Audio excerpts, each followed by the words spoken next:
사람들이 제일 좋아하는 휴일, 명절이 언젠가 한번 찾아봤습니다. 보는 거에 지금 왼쪽은 한국이고요. 또 오른쪽은 미국입니다. 신기하게도 압도적으로 성탄절을 사람들이 가장 기다린다고 이렇게 조사된 것이 있습니다. 근데 대부분 많은 사람들이 예수님보다도 산타크로스 할아버지를 더 기대하고 있습니다. 실제적으로 공산권에서도 예수님은 잘 모르지만 산타 할아버지는 다 알고 있습니다. 제가 있던 곳도 연말이면은 길가에 예전에는 음악들이 많이 틀어졌습니다.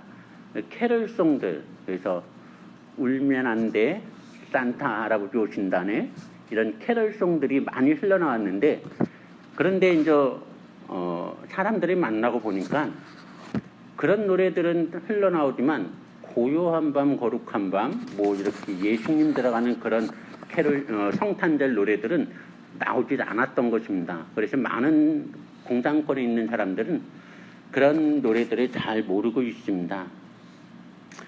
오늘은 12월 16일 크리스마스 시즌입니다. 옛날에는 이맘때쯤 되면은 화이트 크리스마스를 기다리고 또 사랑하는 사람과 어디를 놀러 갈까 이런 기대와 계획들로 많이 설렜는데 점점 나이가 들면서 그런 성탄절의 기쁨을 참 누리지 못하는 것 같습니다. 그냥 성탄절이 별로 기쁘지 않습니다. 그냥 1년 365일 중에 그냥 약간 특별한 날처럼 여겨집니다. 왜 그럴까요? 혹시 예수님이 이 땅에 오신 것이 별로 감격스럽지 않아서 그런 것인가요? 우리가 성탄절을 맞이하기 앞서 예수님이 이 땅에 왜 오셨는지 또 분명히 알고 넘어가야 우리가 성탄절을 더욱 기쁘게 맞이할 수 있지 않을까 생각합니다. 그래서 오늘 설교 제목은 성탄절 열흘 전이라고 정했습니다.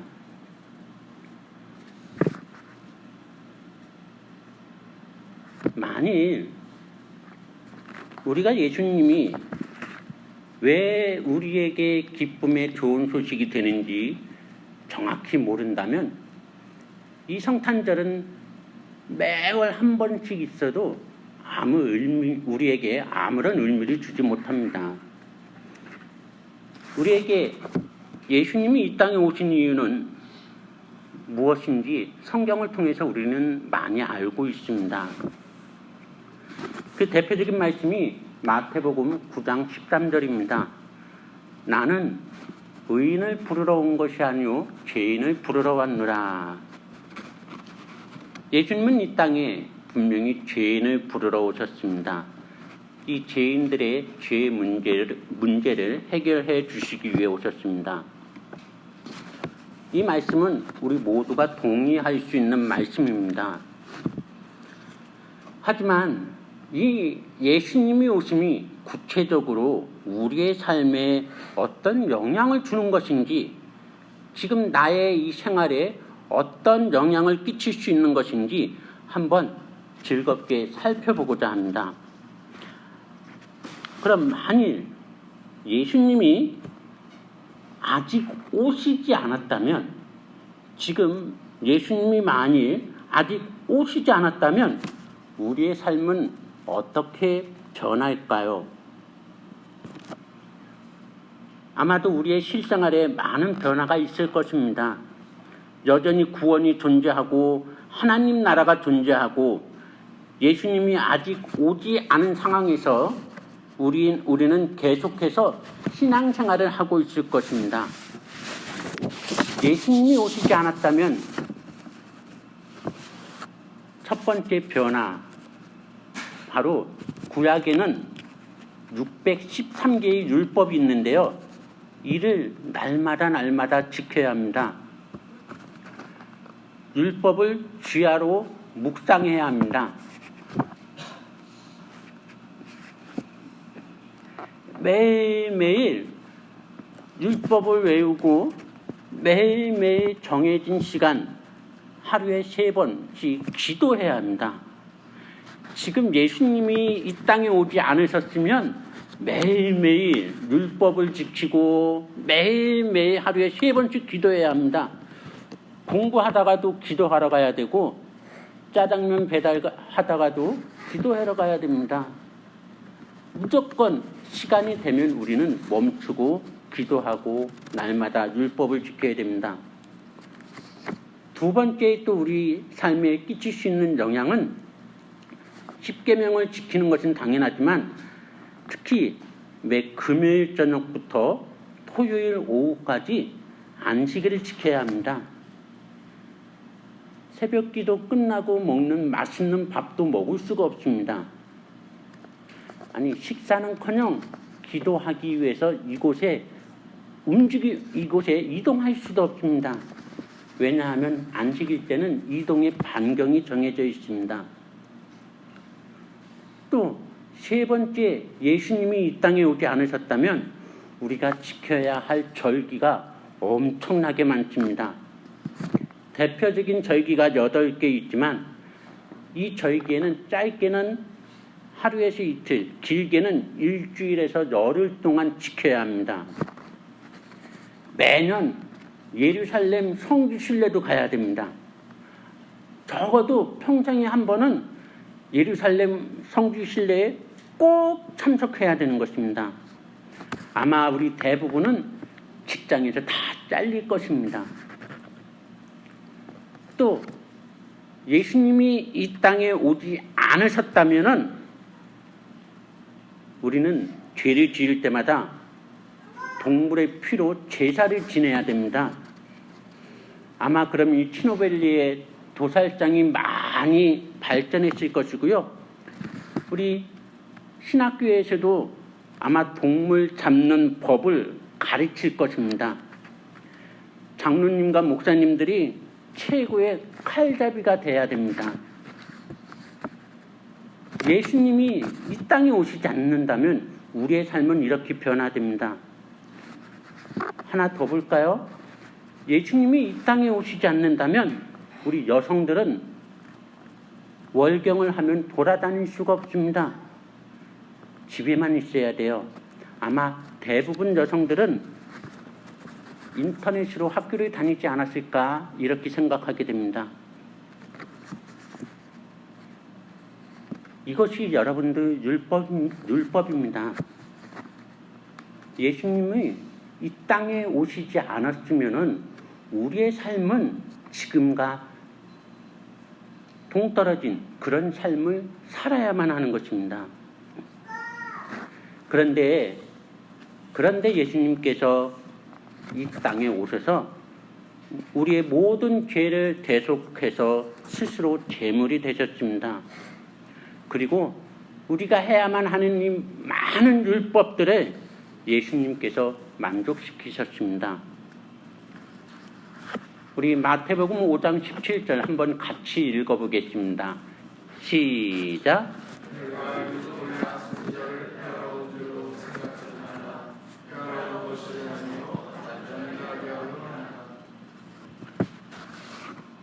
하나님의 백성으로서 예수님이 이 땅에 오심이 얼마나 감사한 것인지 우리는 다시 한번 깨달아야 합니다. 예수님은 우리의 구원을 위해 오셨습니다. 또한 우리의 삶의 해방을 주시기 위해, 자유를 주시기 위해 오셨습니다. 이것만 보더라도 우리는 얼마나 감사한지 예수님께 고백해야 할 것입니다. 성탄절의 이 기쁨은 노예 해방과 같은 그런 날입니다. 죄에서 독립한 독립기념일과 같은 날입니다. 물론 그보다 더 큰 영생의 선물을 주셨음을 우리는 알고 있습니다. 이렇게 우리에게 많은 유익을 주시는 예수님이 이 땅에 오셨는데, 근데 예수님이 이 땅에 오실 때 참으로 기적같이 오셨음을 우리가 다시 한번 깨닫고 은혜가 됩니다. 예수님이 이 땅에 우리의 그런 죄악된 또 율법적인 삶을 사는데 이 땅에 이것을 해방시키시기 위해서, 해결해 주시기 위해서 이 땅에 오셨는데, 이 예수님의 이 오심은 참으로 드라마틱합니다. 하나하나씩 한번 살펴보겠습니다. 누가복음 1장 30절에 천사가 나타나서 마리아에게 무서워 말라, 내가 하나님께 은혜를 입었도다 말합니다. 그런데 마리아가 만약에 이 임신을 거부했다면, 두려워서 포기했다면 아마 다윗의 자손을 통한 메시아의 오심은 더 복잡해졌을 것입니다. 두 번째, 누가복음 1장 42절, 엘리사벳이 마리아에게 내가 복이 있도다, 여자 중에 복받은 자다라고 얘기했을 때, 만일 엘리사벳이 인간적인 마음으로, 마리아를 위하는 마음으로 빨리 애를 지우라고 이야기했다면, 너 애 가지면 죽을 수 있어, 큰일 나 라고 이야기했다면 상황은 또 달라졌을 것입니다. 또 세 번째, 마태복음 1장 19절에 임신한 마리아를 보고 요셉이 드러내지 않고 가만히 끊고자 하였더니, 요셉은 의로운 자라고 성경에 나와 있습니다. 즉 하나님의 율법을 따르는 사람이었습니다. 그래서 요셉이 조용히 파혼했다면, 그래서 요셉 없이 마리아가 잉태했다면 아마 예수님이 다윗의 혈통 요셉을 통하지 않고 낳았다는 것은 또 큰 문제가 될 수 있는 것입니다. 네 번째, 마태복음 2장 9절에서 12절, 헤롯이 동방박사들에게 요청을 합니다. 아기 있는 곳을 좀 알려달라고. 이 동방박사는 그래서 그 먼 여행을 떠나게 됩니다. 그리고 아기 예수님을 찾아서 경배를 합니다. 그런데 이 동방박사의 꿈에 왕에게 가지 말라고 해서 이 동방박사는 다른 길로 고국으로 돌아가게 됩니다. 만약 이 동방박사가 또 헤롯 왕에게 보고했다면 이 아기 예수님의 또 생존은 또 복잡해졌을 것입니다. 마지막으로 헤롯 왕이 또 속은 줄 알고 아기를 또 죽이려고 합니다. 그때 요셉과 마리아가 하나님이 지켜주실 거야, 도망가지 않아도 돼 하고 그 자리에 가만히 있었다면 아마 또 다른 새로운 사건들로 성경에 채워져 있을 것입니다. 이렇게 예수님이 이 땅에 오시는 이 작은 사건, 이 큰 사건을 보면은 이 작은 이 절차들에 굉장히 복잡한 요소들이 많이 있음을 우리가 알 수 있습니다. 가만히 보면 마리아와 요셉, 엘리사벳과 동방박사, 모든 사람들의 믿음의 결단들이 있음을 알 수 있습니다.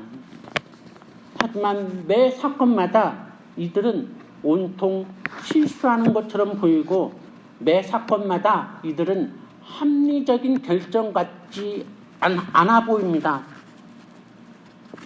책임지지 못할 아이를 낳으라고 말한 엘리사벳, 이것도 무책임한 말인 것 같습니다. 마리아 역시도 결혼하지 않은 사람이 아이를 낳는다는 것, 이것도 간통죄로서 돌 맞아 죽어야 되는 위험한 일임에도 불구하고 순종했습니다. 다윗의 자손인 요셉은 아비도 모르는 애를 가진 여인을 받아들이는 것이 그에게 평생의 수치와 고통이 될 수도 있는 것입니다.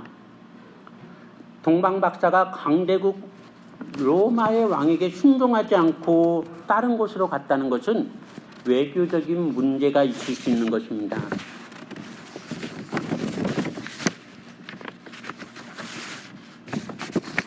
아무리 보아도 이들에게는 손해보는 것 같고 아무리 보아도 어리석고 위험스러운 결정 같아 보입니다. 그런데 바로 이런 과정들을 통해서 아기 예수님이 이 땅에 오신 것입니다. 실수 같아 보여도 손해보는 것 같아도 이러한 믿음의 결단들을 통해서 하나님께서 그들의 결단을 통해 구원의 기쁨의 소식을 준비하고 계셨던 것입니다. 이것이 얼마나 은혜인지 모릅니다.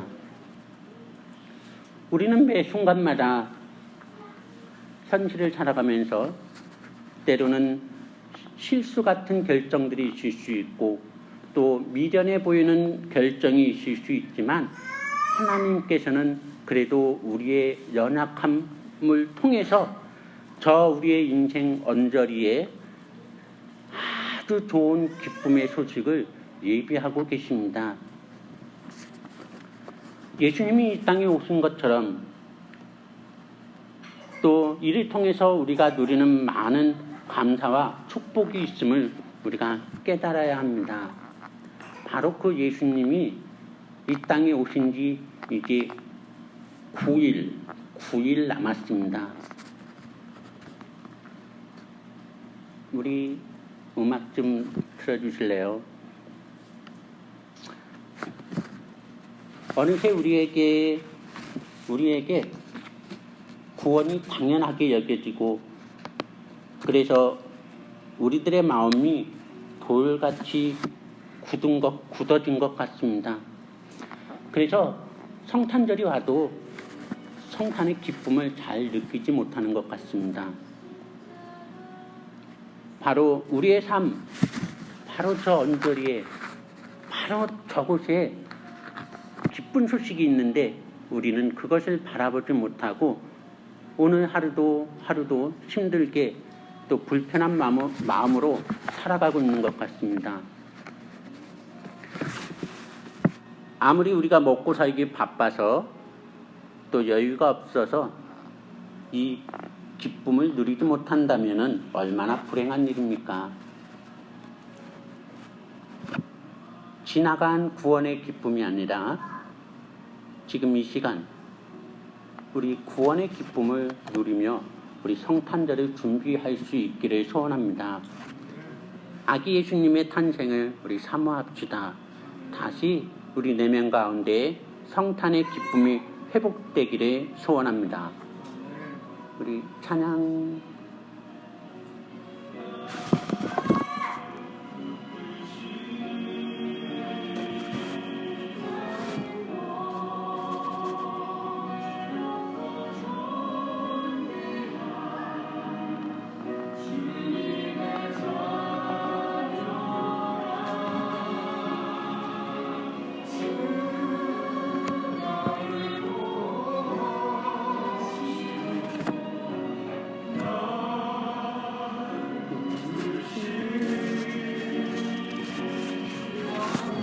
조용히 눈을 감고 우리 찬양을 묵상해 보겠습니다.